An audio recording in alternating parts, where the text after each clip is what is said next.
नमस्कार दोस्तों, आपका स्वागत है योगेश महाजन लीगल चैनल पर। योगेश महाजन लीगल चैनल पर हम आपको प्रस्तुत करेंगे नवीनतम सुप्रीम कोर्ट के फैसलों और विभिन्न अन्य न्यायालयों के फैसलों पर और विधि ज्ञान को प्रसारित करने का प्रयास करेंगे। इस चैनल पर हम न्यायिक फैसलों के महत्व को समझाने और विधि समझौतों की युक्तियों को समझाने का प्रयास करते हैं। हमारा मकसद है कानून और न्याय के क्षेत्र में ज्ञान को आपके पास पहुंचाना, तो कृपया हमारे चैनल को सब्सक्राइब करें, घंटी आइकन दबाएं, वीडियो को लाइक और शेयर करें। दोस्तों, माननीय सुप्रीम कोर्ट की एक जजमेंट आई थी जो कि 5 नवंबर 2024 की थी। ये सुओ मोटो रिट पिटीशन थी। ये 6 नवंबर 2024 की एक जजमेंट थी जो कि सुओ मोटो रजिस्टर्ड की गई थी, ये रिट पिटीशन। और एक्चुअली में हुआ क्या था, इसमें एक सीनियर जर्नलिस्ट है, उन्होंने एक लेटर भेजा था माननीय सुप्रीम कोर्ट को, और माननीय सुप्रीम कोर्ट ने उस लेटर को रिट पिटीशन में कन्वर्ट कर दिया था। और इस जजमेंट में ये जो जजमेंट है, इसमें जो डायरेक्शंस इशू की गई हैं वो सारे कंट्री में जितने भी जो स्टेट में जितने कंट्री में स्टेट्स हैं वो सब पे एप्लीकेबल होंगी। ये डिमोलिशन से रिलेटेड एक जजमेंट है। तो माननीय सुप्रीम कोर्ट ने इसमें बताया है कि जब भी डिमोलिशन करना है गवर्नमेंट को या स्टेट एजेंसी को, तो पहले एक लिखित रूप में एक नोटिस देना जरूरी है। और जब नोटिस दिया जाएगा, सर्व किया जाएगा, तो अगर कोई जो व्यक्ति है जिसका डिमोलिशन करने का नोटिस इशू किया गया, पहले अगर वो ऑब्जेक्शन रेज करता है तो उसको पहले ऑब्जेक्शंस को कोर्ट जो एजेंसी है वो पहले देखेगी कि इसमें कोई मेरिट है या नहीं है। अगर उसे रिजेक्ट कर देती है तो उसके बाद भी ये ड्यू प्रोसेस है, उनको फॉलो करना पड़ेगा। और जब भी कोई स्टेट एजेंसी है कोई रोड को, कोई स्टेट जो है लैंड को अक्वायर करना चाहती है, उसका भी due process of the land है वो फॉलो करना पड़ेगा। तो ऐसे केस में भी यहाँ पर भी ऐसे ही हुआ था। सीनियर जर्नलिस्ट थे, उन्होंने एक लेटर भेजा था कि उनका एक एंसेस्ट्रल हाउस है वो डिमोलिश कर दिया गया है। तो बिना किसी नोटिस दिए हुए, तो वो जो डिमोलिशन था वो एकदम इलीगल था और यहाँ पर पूरी इंक्वायरी कंडक्ट की गई थी। तो आइए, और माननीय सुप्रीम कोर्ट ने इसमें कुछ जो दिशा निर्देश भी सेट किए हैं जो कि पूरे इंडिया में एप्लीकेबल होंगे। ये माननीय 3 ऑनरेबल जजेस की जो बेंच है, उन्होंने ये जजमेंट दी थी। तो आइए अब इसके कंटेंट को देखते हैं और समझने की कोशिश करते हैं माननीय सुप्रीम कोर्ट ने क्या इसमें निर्णय दिया था। तो देखिए, ये रिट पिटीशन थी सिविल नंबर 1294 ऑफ 2020 और पिटिशनर वर्सेस रिस्पोंडेंट, क्योंकि सुओ मोटो रिट पिटीशन थी। जजमेंट थी, इसमें ये बताया है कि 4 अक्टूबर 2021 को सीनियर जर्नलिस्ट हैं, उन्होंने एक लेटर था वो कोर्ट को एड्रेस किया था, कंप्लेन किया था कि उनका अनलॉफुल डिमोलिशन हुआ एंसेस्ट्रल रेजिडेंशियल हाउस। तो मींस उनका जो रेजिडेंशियल हाउस एंसेस्ट्रल था उसको डिमोलिश कर दिया है। और शॉप भी थी जो कि एक हाउस नंबर सो जगह पे थी। मींस उत्तर प्रदेश की एक डिस्ट्रिक्ट है, उसमें बताया कि अथॉरिटीज ऑफ स्टेट है उन्होंने डिमोलिश कर दिया। तो a suo motu writ petition was registered before this court, तो और under article 32 of the constitution on the basis of the said letter. तो मींस लेटर के आधार पे माननीय सुप्रीम कोर्ट ने जो सुओ मोटो रजिस्टर कर दी थी रिट पिटीशन को। अब यहाँ पे बताया कि अब रजिस्टर करने के बाद एक नोटिस था वो डिस्ट्रिक्ट मजिस्ट्रेट को भेजा गया और सुपरिटेंडेंट ऑफ पुलिस को भेजा गया, जहां उनका मकान था, मींस एंसेस्ट्रल हाउस था, उस डिस्ट्रिक्ट में ये डिस्ट्रिक्ट मजिस्ट्रेट और सुपरिटेंडेंट ऑफ पुलिस को भेजा गया। और अब यहाँ कहा कि किसी कंट्रोवर्सी को बचने के लिए हम यहाँ पर प्रोसीड करते हैं कि फैक्ट्स क्या थे, और फैक्ट्स क्या थे जो कि काउंटर एफिडेविट जो फाइल किया गया, डिस्ट्रिक्ट मजिस्ट्रेट ने जो काउंटर एफिडेविट फाइल किया था उसके आधार पर जो फैक्ट्स हैं वो बताए गए हैं। फैक्ट्स क्या थे? काउंटर एफिडेविट ये कहता था कि 7 मार्च 2012 को एक सड़क थी जिसमें पिटिशनर जो है उनका जो घर था वो सिचुएटेड था एक नेशनल हाईवे था। वो नेशनल हाईवे नंबर 730 नंबर बताया under the provisions of national highway act. तो उस एरिया जो हाउस को नोटिफाइड किया गया था। तो इस नोटिफिकेशन के बाद जो रोड थी, तो एक स्टेट हाईवे था उसमें जो कि स्पैन करता था, स्पैनिंग फ्रॉम डिस्ट्रिक्ट फिलीभीट्स वाया एक जगह बता रखी है वहां पे बलरामपुर एंड महाराजगंज टू पदरुना एक जगह नाम बताई है, यूपी में जो जगह है पदरुना एक जगह है, वहां तक का वो बताया कि एक स्टेट की एक हाईवे था जो कि वहां एक डिस्ट्रिक्ट थी वहां तक जाता था, स्पैन किया मतलब फैला हुआ था वहां पे। 13 मार्च 2018 को गवर्नमेंट ऑफ इंडिया ने सैंक्शन कर दिया कि जो एग्जिस्टिंग रोड है उसको वाइड किया जाए, मीन्स बढ़ाया जाए, चौड़ाई को बढ़ाया जाए। एक डिटेल प्रोजेक्ट रिपोर्ट भी प्रिपेयर की गई और उसमें ये कहा गया कि जो दो सेक्शंस थे किलोमीटर के, 484 किलोमीटर से लेकर 505.120 एक 30 मीटर, क्योंकि उसमें जो सड़क जो बताई गई थी वो 30 मीटर का जो डायमेंशन है कुछ बताया हुआ यहाँ पे, और उससे सैंक्शन हो गया था गवर्नमेंट ऑफ इंडिया ने, और एग्रीमेंट जो था वो एग्जीक्यूट किया गया था। वो हुआ था state public welfare works department के बीच में और एक private limited, Infratech private limited जो है उनके बीच में हुआ था, और उसने कहा था कि काम को एग्जीक्यूट किया जाएगा।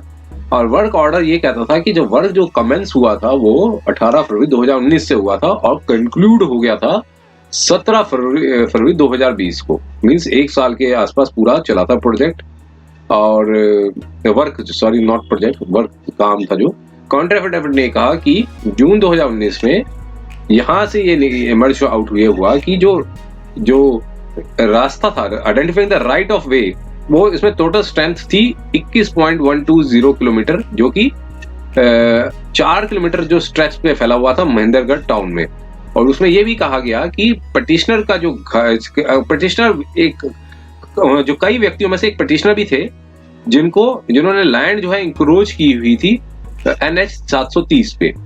तो स्टेट के हिसाब के अकॉर्डिंगली उनको डायरेक्शन दी कि वो अपना इंक्रोचमेंट को रिमूव करें उस लैंड से, और एक मुनादी अनाउंसमेंट किया गया था, बीट ऑफ ड्रम्स, मींस कोई नोटिफिकेशन नहीं था, मतलब एक तरह की कोई रिटर्न नोटिस नहीं दिया गया था, तो एक मुनादी की गई थी, जो ड्रम से बजाते हैं और आवाज लगा के जो मुनादी करते हैं, वहां से एक नोटिस दिया गया था।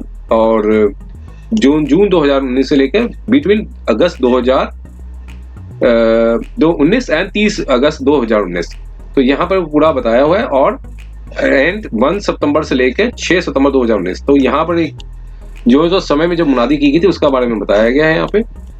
और 4 जुलाई 2019 को ये कहा गया, ये अलेज कहा गया कि जो पटिशनर की जो मदर है उन्होंने एक एप्लीकेशन दी थी डिस्ट्रिक्ट मजिस्ट्रेट को और कहा, रिक्वेस्ट की थी कि जो हाउस है उसको डिमोलिश ना किया जाए।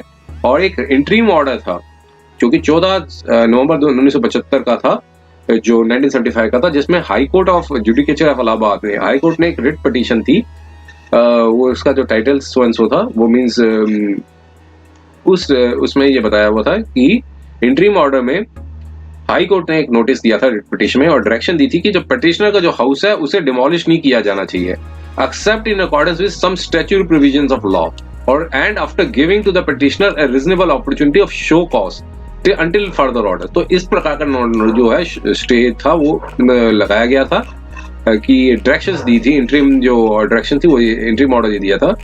और 8 सितंबर 2019 को जो उनके जो ब्रदर हैं पिटिशनर के, उन्होंने एक लेटर फर्निश्ड किया था डिस्ट्रिक्ट मजिस्ट्रेट को, और उसमें कहा था कि उन्होंने हाउस को परचेज किया है और हाउस और लैंड को परचेज किया है, जो कि रेवेन्यू रिकॉर्ड्स में रजिस्टर्ड है अंडर आबादी लैंड कैटेगरी 6.2 में।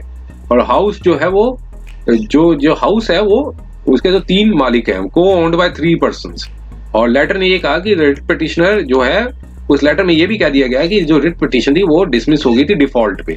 जो रिट पिटिशन जो पहले लगाई हुई थी वो डिफॉल्ट में डिसमिस हो गई थी, मींस कोई भी पार्टी अपेयर ना हो तो उसमें, मतलब जो पिटिशनर अपेयर ना हो तो उसमें डिसमिस बाय डिफॉल्ट हो गई थी।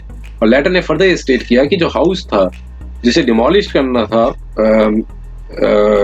क्योंकि एक नेशनल हाईवे कंस्ट्रक्ट करना था, तो कॉम्पोजिशन का उन्होंने मांगा था कि पिटिशनर के जो ब्रदर को, मींस जो ब्रदर थे जिन्होंने लेटर लिखा था, उनको कहा कि कॉम्पोजिशन दे दी जाए। और कलेक्टर के मुताबिक शाम को 12 सितंबर 2019 को ऑक्यूपेंट्स, जो घर के जो ऑक्यूपेंट्स थे, उनको बुलाया गया कि वो अपना बिलोंगिंग्स को रिमूव कर दें। और 13 सितंबर 2019 को टीम ने इंक्रोचमेंट को रिमूव कर दिया। अब इसके बाद जो पिटिशनर की जो मदर थी, उन्होंने एक रिट पिटीशन थी हाई कोर्ट इलाहाबाद में डाली, एक और मींस रिट पिटीशन डाली 28 सितंबर 2019 को, लेकिन उस पिटीशन को डिसमिस हो गई, डिसमिस है विथड्रॉन। मीन्स उस आगे प्रेस नहीं किया, तो इसलिए वो मीन्स विड्रॉ कर ली गई और इसलिए वो डिसमिस एज ए विड्रॉन करके डिसमिस हो गई 18 जनवरी 2020 को। अब नेशनल ह्यूमन राइट कमीशन का जो केस था वो रजिस्टर्ड हुआ था, केस नंबर 100, और एनएचआरसी ने 2 इंस्पेक्टर की जो टीम थी वो गठित की कि वो स्पॉट इंक्वायरी करें। और 5 नवंबर 2019 को पेटिशनर के ब्रदर ने एक एफिडेविट फाइल किया कि एक 2 स्टोरी एंसेस्ट्रल हाउस था जो कि कंस्ट्रक्ट हुआ था, हम एक जगह बताई हुई है, जब उनके जब फादर ने परचेज, जब वो by his late father means जो उनके जो लेट फादर ने परचेज किया था एक रजिस्टर्ड डीड से, तो उस समय एक 2 स्टोरी एंसेस्ट्रल हाउस था जो कंस्ट्रक्ट हुआ था और जिसमें डिपोनेंट का भी मीन्स जो 1/3 शेयर है, और रजिस्टर्ड डीड थी उसमें कहा था कि जो पार्टीशन था वो एग्जीक्यूटेड हो गया था 25 नवंबर 1967 में। अब 1975 में क्या बताया है कि इन 1975 में पब्लिक वेल्थ डिपार्टमेंट ने कोशिश की थी मकान को डिमोलिश करने के लिए और ताकि वो रोड कंस्ट्रक्ट की जा सके। उसमें रिट पिटीशन थी वो हाई कोर्ट में डाल दी गई थी और 14 नवंबर 1975 में डिविजनल बेंच ने एक इंटरिम ऑर्डर पास किया था। अब पार्टीशन था वो इम्प्लीमेंट नहीं किया जा सका था, इसलिए सिविल सूट जो था वो इंस्टीट्यूट किया गया था बिटवीन द को-शेयर्स। जो को-शेयर्स थे उन्होंने एक सिविल सूट था वो फाइल किया था और कलेक्टर ने ये फर्दर कहा, कलेक्टर ने कहा कि जो ब्रदर ऑफ पिटीशनर है उन्होंने अपनी हामी भर दी थी कि प्रॉपर्टी को डिमोलिश कर दी जाए, जो कि उसके शेयर तक मींस जो सीमित था। अब पिटीशनर ने मूव कर दिया एनएचआरसी में एक लेटर जो दिया था 4 अक्टूबर 2019 को, और उसमें कहा था कि एक डिटेल इंक्वायरी इंश्यूड हो गई।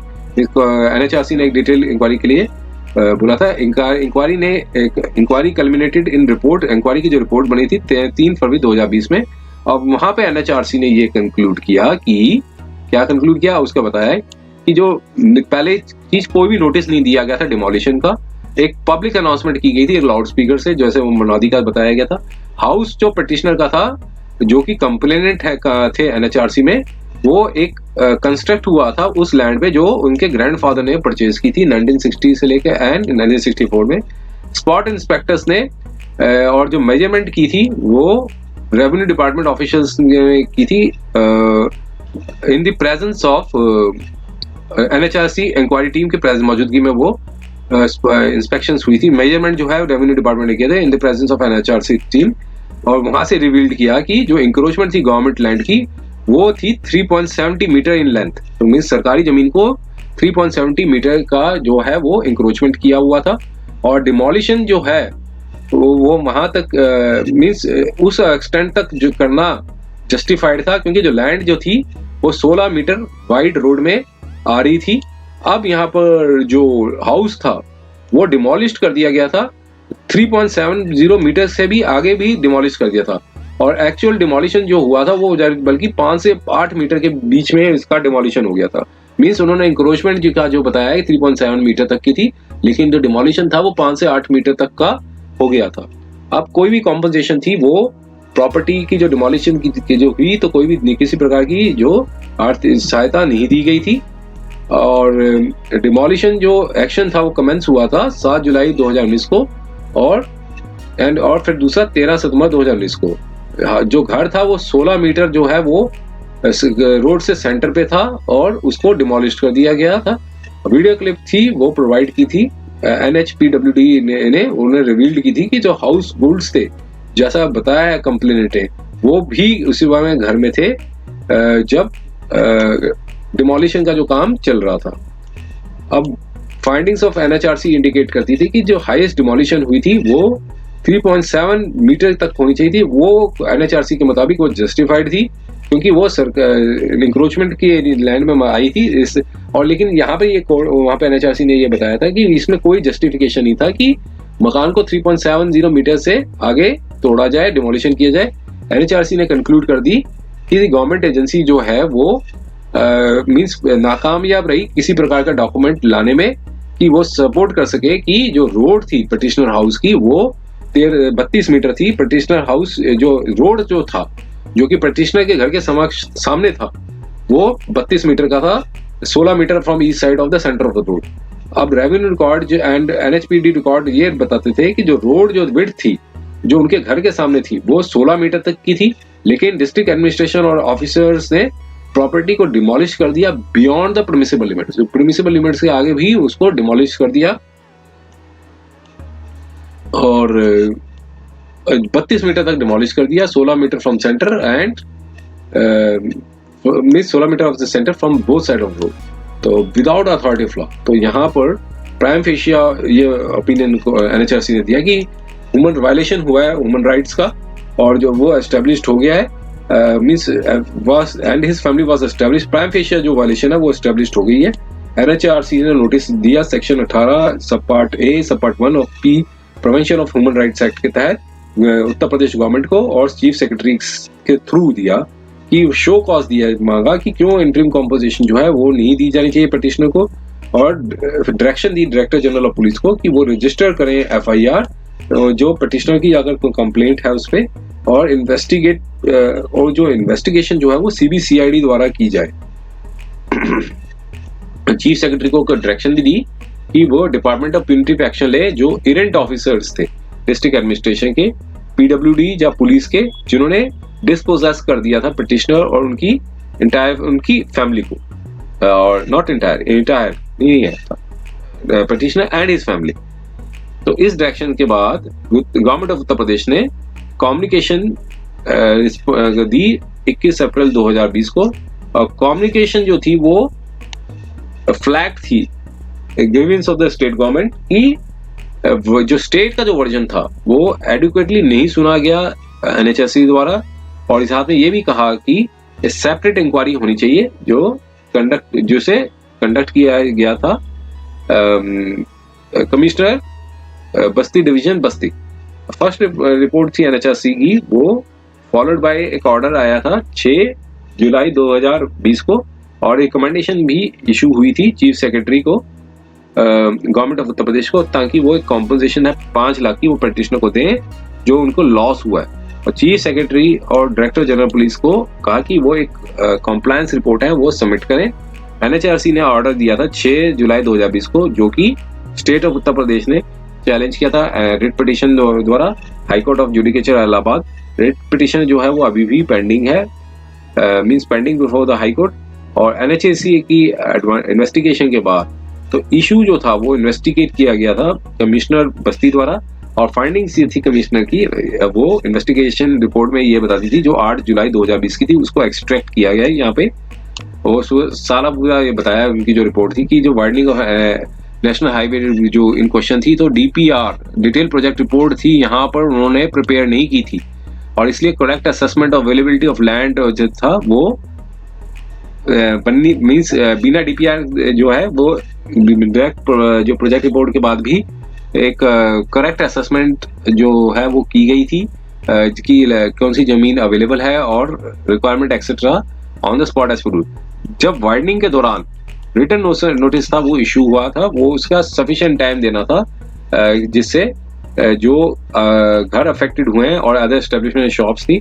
अब यहाँ पे बताया कि नोटिस अगर था रिमूवल ऑफ द एलिज्ड इंक्रोचमेंट, उसमें वो नोटिस था वो इशू नहीं किया गया था, और एक 12/9/2019 को एक डिमोलिशन इन क्वेश्चन मींस दुग्गी मुनादी जो है वो की गई थी, जो कि कंफर्म्ड हो गया था स्पॉट से। और फर्स्ट बिग एक्शन के लिए दुग्गी जो मुनादी है वो वाज नॉट इनफ, तो इसलिए इसमें कोर्ट ने कहा कि एक नोटिस देना जरूरी है, और जब वाइडनिंग होगी रोड की, जब वाइडनिंग की जाती है तो रिटन नोटिस जो है वो इशू होना चाहिए, और सफिशिएंट पर्याप्त समय देना चाहिए कि इससे जो अफेक्टेड हाउसेस और अफेक्टेड शॉप्स हैं उसे क्या मींस तो मींस उसका कनेक्शन जो होना जरूरी है। मींस ये सारा उन्होंने अपनी डिटेल रिपोर्ट में बताया था, और जो बताया कि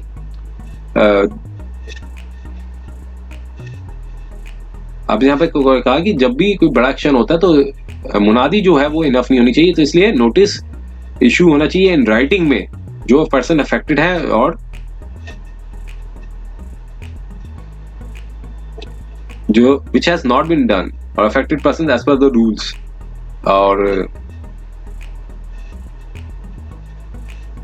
और साथ में ये भी एक्सेप्ट कर लिया था एनएचएस ऑफिशियल्स ने कि 16 मीटर की जो लैंड थी वो बनानी थी from the middle of the both sides. तो जो रेवेन्यू रिकॉर्ड्स थे वो बताते थे 16 मीटर के, 16 मीटर वाइड के, 8 metre from middle of the road. और लैंड जो अवेलेबल हुआ है वो स्पॉट पे है, और in such situation legal process जो है वो फॉलो नहीं हुआ था बाय एडिशनल लैंड द्वारा। तो और construction of the question road के बारे में बताया कि कॉम्पोजिशन और लैंड लोड जो है वो डिटरमाइन होनी चाहिए, जो अभी तक नहीं की गई थी। ये सब कमिश्नर की जो बारे में बताया गया रिपोर्ट के बारे में। अब हम लीगल में चलते हैं आगे पूरा। अब जो रिप्रेजेंटेशन दी गई थी डिस्ट्रिक्ट मजिस्ट्रेट की, और कमिश्नर ने जो ऑर्डर था वो फर्दर पास किया था 31 जुलाई 2020 को, और उसमें ये कहा था कि डिस्ट्रिक्ट मजिस्ट्रेट ने उनकी पूरी रिस्पॉन्सिबिलिटी है, जिन्होंने इन्वेस्टिगेट किया था रेवेन्यू रिकॉर्ड्स पे और देखा था कि लैंड जो है नेशनल हाईवे की जो इसमें कंस्ट्रक्ट की जा रही है, और उसमें एक क्लेम किया था ऑनरशिप, क्या उनमें सरकारी ऑनरशिप जो है मींस किसी व्यक्ति की है या किसी की नहीं है। और रेवेन्यू तहसील रिकॉर्ड्स को वेरीफाई किए। हाउस क्वेश्चन जो है वो डिमोलिश किया गया था through police and administrative work, और जो कि एप्रोप्रिएट नहीं था ऑन एनी व्यू पॉइंट से। और टेरिटोरियल इंस्पेक्शन में अगर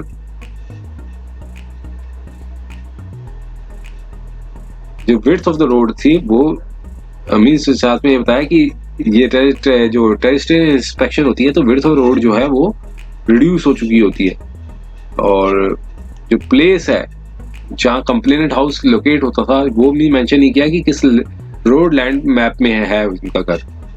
तो ऐसे में कहा कि जो रिस्पॉन्सिबिलिटी थी डिमार्केशन की, डिमार्केटिंग की ऑफ लैंड का फिक्स रेट रखने की सड़क के लिए, जो कि पब्लिक वेलफेयर डिपार्टमेंट की थी, वो तब बताया कि is of the then district magistrate Maharajganj. और फिर जो रिप्रेजेंटेशन थी जो फर्निश्ड की गई थी डिस्ट्रिक्ट मजिस्ट्रेट द्वारा, उसमें कहा कि कोई डायरेक्ट रिस्पॉन्सिबिलिटी की क्वेश्चन थी उसे एक्सेप्ट नहीं किया जा सकता किसी भी सर्कमस्टांसेस में। तो जो रिप्रेजेंटेशन एसोसिएशन सबमिट की गई थी दी देन मजिस्ट्रेट, तो इज नॉट एक्सेप्टेबल लॉट। तो अब यहाँ पे कोर्ट ने कहा कि हमने सब मींस सीनियर काउंसिल को भी सुना जो अपेयर हुए थे पिटिशनर से, और लर्नड काउंसिल जो अपेयर हुए थे स्टेट ऑफ उत्तर प्रदेश में। अब यहाँ पे कोर्ट ने कहा कि हम एक्सेप्ट नहीं करते हैं जो स्टेट की जी काउंसिल थे कि हमें फर्दर अजॉर्नमेंट कर दी जाए प्रोसीडिंग्स पे। कोर्ट ने कहा हमने ड्यू रिगार्ड्स दिए हैं फैक्ट को, और प्लीडिंग्स जो है वो कंप्लीट हो चुकी थी, और कोर्ट जो है वो के पास जो मटेरियल, कोर्ट को अब मटेरियल को एवेल्युएट करना है ताकि लीगलिटी ऑफ एक्शन को डिसाइड किया जा सके। अब यहाँ पे कहा कि फॉलोइंग पोजीशन जो इमर्जेंस आई हुई है वो नरेशन ऑफ फैक्ट से पता चलता है कि जो स्टेट ऑफ उत्तर प्रदेश ने कोई भी डॉक्यूमेंट प्रोड्यूस नहीं किया था जो एस्टेब्लिश कर सके ओरिजिनल विड्थ क्या थी, ओरिजिनल जो स्टेट हाईवे की विड्थ का पता लगा सके, जो कि नोटिफाइड हुई थी NH 730 नेशनल हाईवे। कोई भी मटेरियल प्रोड्यूस नहीं किया स्टेट ऑफ उत्तर प्रदेश ने जो इंडिकेट कर सके कि क्या इंक्वायरी या डिमार्केशन जो है वो करनी चाहिए ताकि इंक्रोचमेंट्स को मार्क किया जा सकते। कोई भी मटेरियल नहीं था जो ये इंडिकेट करता हो कि जो लैंड थी वो एक्वायर की गई थी डिमोलिशन से पहले, और जो डिमोलिशन की गई थी वो मींस, और उसे जो स्टेटमेंट है जो कि डिमोलिशन जो की गई है तो मींस उस लेवल अगर बियॉन्ड की गई है डिमोलिशन तो एक एफिडेविट जो है वो होना चाहिए, जो एक इंक्रोचमेंट के ऊपर की जा रही है तो इसका एक एफिडेविट होना चाहिए। और यहाँ पर स्टेट जो है वो फेल टू डिस्क्लोज कि जो कितना एक्सटेंट तक इंक्रोचमेंट हुई थी, एग्जिस्टिंग रोड की विड्थ क्या थी, नोटिफाई हाईवे की विड्थ क्या थी, और अब जो एक्सटेंट थी जो प्रॉपर्टी ऑफ पिटिशनर थी वो नोटिफाइड विड्थ में थी। और यहाँ पर बताया कि डिमोलिशन जो है वो होना चाहिए, बट अगर जो beyond the area of एलिज्ड encroachment जो हुई है, जो एज द रिपोर्ट जो सबमिट की गई है NHRC में, वो इंडिकेट करती है कि डिमोलिशन जो है वो एलिज्ड इंक्रोचमेंट से ज्यादा थी, और जो कि extent which was to the extent of 3.70 metre तक। और डिमोलिशन जो है वो सिर्फ एक मुनादी की गई थी, उसके बाद ही डिमोलिशन की थी। कोई प्रकार का रिटर्न नोटिस नहीं था, कोई डिस्क्लोजर नहीं भी किया गया था, जिससे डिमार्केशन और एक्सटेंट ऑफ द डिमोलिशन जो है वो बनती हो to the occupiers even in the state of the area जहां कोई भी उसमें भी कोई इंक्रोचमेंट कर ली जाती है, तो उसमें भी कोई जो ड्यू प्रोसेस था वो फॉलो किया गया था और रिटर्न नोटिस भी नहीं इशू हुआ था। और फैक्ट्स देखने के बाद कहा कि हर डिस्क्लोजर जो स्टेट ऑफ उत्तर प्रदेश देता है और यहाँ से क्लियर हो जाता है कि डिमोलिशन जो थी वो हाई हैंडेड थी, बिना किसी अथॉरिटी ऑफ लॉ के। इस स्टेज पे ये भी मटेरियल जो था वो देखा गया। Allegation of the petitioner in his letter 4 October 2019 में जो एड्रेस किया गया था स्टेट जनरल, और उसका जो कंटेंट्स थे वो बताए गए हैं यहाँ पे। अब यहाँ पे बताया कि जो पिटिशनर ये एलिज किया कि जो डिमोलिशन था वो एक रिप्राइजल बदला लेने के आधार पे की गई थी, क्योंकि न्यूज़पेपर की जो रिपोर्ट थी जिसमें सेवरल एलिगेशंस थी रॉन्ग डूइंग पर्संस की जो कंस्ट्रक्शन ऑफ रोड में जो क्वेश्चन में थे। अब कोर्ट ने कहा हम इस पे एंगेज नहीं रहते हैं। इन एनी केस जो हाई हैंडेड और यूनिलैटरल जो एक्शन जो स्टेट गवर्नमेंट लेगी उसे उसको नकारा नहीं जा सकता, मीन्स रोका नहीं जा सकता है। और जस्टिस बुलडोजर से जस्टिस करना तो वो एक अननोन पार्ट है किसी भी सिविलाइज्ड सोसाइटी का, और जब तक कोई ग्रेव डेंजर ना हो कि अनलॉफुल बिहेवियर जो है ऐसे में परमिट कर सकता है बाय द एनी विंग और ऑफिसर्स ऑफ द स्टेट। कोई भी किसी प्रकार का अगर डेंजर होता है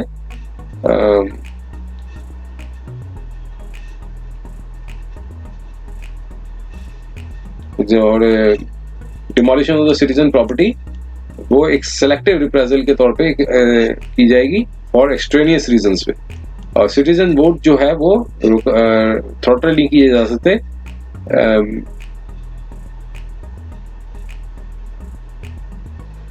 means threat of destroying the properties in the home states. तो अल्टीमेट सिक्योरिटी थी वो ह्यूमन बीइंग की थी कि वो एक होम स्टेट होना जरूरी है। तो लॉ कोई भी अनडाउटली जो है वो कंडोन कर देता unlawful. Law does not, law भी कंडोन नहीं करता है undoubtedly unlawful occupation of the public property को अगर अनऑक्यूपाई कर लेता है तो। और यहाँ पर कहा कि कई म्यूनिसिपल लॉज और टॉप प्लानिंग लेजिस्लेशन है जिसमें इनके पास एडिक्वेट प्रोविजंस है जो डील करते हैं इलीगल इंक्रोचमेंट पे। और जब भी कोई लेजिस्लेशन एग्जिस्ट करता हो दी सेफगार्ड्स जो कि प्रोड्यूस्ड होते हैं which are produced it must be observed.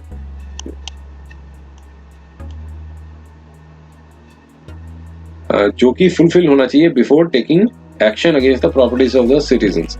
और स्टेट जो है वो ड्यू प्रोसेस को फॉलो करेगी जब भी कोई एक्शन ले रही है इलीगल इंक्रोचमेंट पे या फिर अनलॉफुल कंस्ट्रक्टिव स्ट्रक्चर्स पे।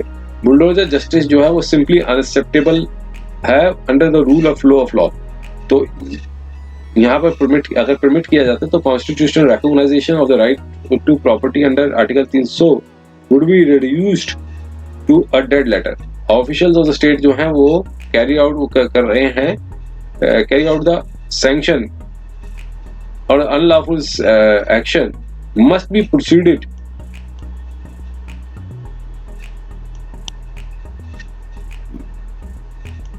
Proceeded against the disciplinary action. तो यहाँ पर ये बताया कि रोड वाइडिंग प्रोजेक्ट में जो स्टेट और इंस्ट्रूमेंटलिटीज, देखिए ये जो डायरेक्शन इशू किए गए जो कि पूरी जगह एप्लीकेबल होंगे। जो एग्जिस्टिंग जो विड्थ है वो अनसर्टेन है, उसके बारे में पता नहीं चला है कितनी एक्सटेंट है इसकी। और in the terms of official records और मैप्स तो एक सर्वे डॉक्यूमेंटेशन मींस कैरी आउट करना है ताकि असर्टेन कि इसमें कि किसी प्रकार का इंक्रोचमेंट हुआ है एग्जिस्टिंग रोड पे with reference to existing road maps पे। और अगर कोई इंक्रोचमेंट पाई जाती है तो एक प्रॉपर रिटन नोटिस देना जरूरी है इंक्रोचर को ताकि वो अपनी इंक्रोचमेंट को रिमूव कर सके। ऐसे उस दौरान नोटिसी जो है वो एक ने ऑब्जेक्शन रेज किया था कि correctness of the validity of the notice, जो ताकि वो decide the objection by speaking order देके जो है वो ऑब्जेक्शन को डिसाइड कर सके in due compliance with the principle of the natural justice. अगर ऐसे में ऑब्जेक्शन रिजेक्ट हो जाती है तो नोटिस को जो फर्निशेबल रीजंस बताने के बाद टू द पर्सन अगेंस्ट हुम, जिसमें कोर्ट एडवर्स एक्शन जो है वो प्रपोज कर रही है, तो फेलियर ऑफ द पर्सन, आदमी जो फेल हो जाता है उस पर्सन कंसर्न को, टू एक्ट प्रोसीड और in accordance with the law to remove the encroachment unless the restraint order जो है वो पास हो जाता है बाय द कॉम्पिटेंट अथॉरिटी और द कोर्ट। ऐसे में एग्जिस्टिंग विड्थ है जो रोड की, जिसमें स्टेट भी इंक्लूड होती है, और जॉइनिंग रोड जो है वो एक सफिशिएंट नहीं होती ताकि अकोमोडेट कर सके वाइडनिंग ऑफ रोड को, तो स्टेप्स लेने जरूरी हैं बाय द स्टेट ताकि लैंड को अक्वायर किया जा सकते इन accordance with the law before undertaking the road widening exercise. जब भी सड़क को चौड़ा किया जा रहा है तो इसमें करनी जरूरी है। तो यहाँ पर पूरा कंक्लूड ये किया कोर्ट ने कि उसमें जो है डायरेक्शंस भी दिए कि स्टेट जो है वो पेमेंट करेगी प्यूनिटिव जो भी कॉम्पोजिशन हुआ है। Chief secretary of government UP है, उनको डायरेक्शन दी कि वो इंक्वायरी है जो है वो कंडक्ट कर सके into the entire matter preferring to illegal demolition, जितने भी इलीगल डिमोलिशन किए गए तो against the concern officer state and the contractors जो कि रिस्पॉन्सिबल हैं फॉर द इलीगल डिमोलिशन के लिए। तो इन एडिशन डिसिप्लिनरी एक्शन जो है वो भी अटैच होता है।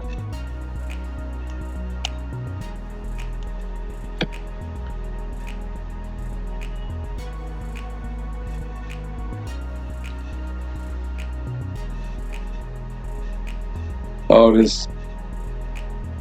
बिना किसी नोटिस का इसको डिमोलिश नहीं किया जा सकता। तो chief secretary of the government of UP थे, वो एक लॉन्च करेंगे फर्स्ट इंफॉर्मेशन को, जो कि डायरेक्शन दी थी एनएचआरसी ने, और एफआईआर जो है वो इन्वेस्टिगेट की जाएगी बाय सीबीसीआईडी द्वारा। और इसमें स्टेट ऑफ उत्तर प्रदेश है, उनको डायरेक्शन दी कि वो पे करें पिटिशनर को कॉम्पोजिशन जो कि 25 लाख तक की कॉम्पोजिशन थी वो एज एन इंटरिम मेजर के तौर पे दें। और एविडेंट कॉशन जो के साथ हम क्लैरिफाई करते हैं कि जो कॉम्पोजिशन जो होगी वो रास्ते में नहीं आएगी पिटिशनर के, और वो परस्यू करना चाहते हैं जितनी जो अदर प्रोसीडिंग्स वो कर सकते हैं जो कि अवेल लॉ द्वारा दी गई हैं। जो कॉम्पोजिशन के लिए बात की गई है, जो डिमोलिशन हुआ था, और टॉकिंग ओवर द फोन, जितनी देर तक फोन पे जो बात की जा रही है वो भी बताया गया कि टॉकिंग ओवर द फोन और विदाउट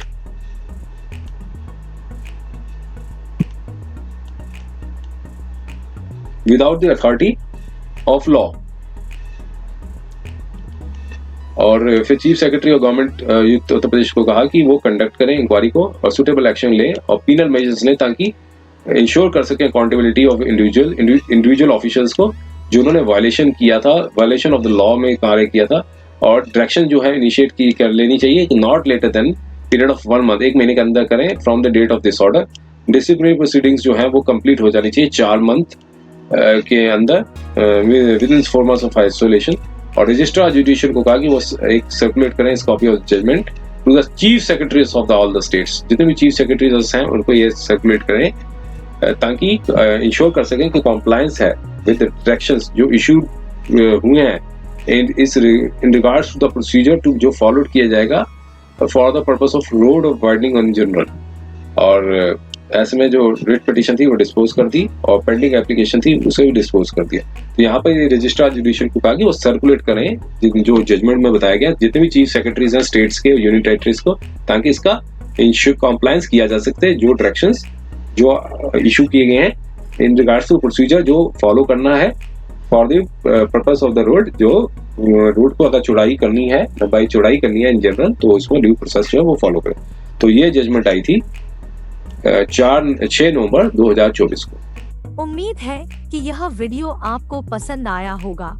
अगर आपने अभी तक हमारे चैनल को सब्सक्राइब नहीं किया है तो कृपया इसे सब्सक्राइब कर ले और बेल आइकन दबाकर नोटिफिकेशन प्राप्त करें ताकि आप हमारे नए वीडियो से अपडेट रह सकें। अगर आपको यह वीडियो पसंद आया हो तो कृपया लाइक करें और अपने दोस्तों के साथ शेयर करें। हमारे चैनल पर आपको न्यायिक मुद्दों, कानूनी सलाह और कानूनी अपडेट्स के बारे में नवाचारिक और महत्वपूर्ण जानकारी मिलेगी। हमारे साथ बने रहें, क्योंकि योगेश महाजन लीगल आपके कानूनी सवालों का सहायक है।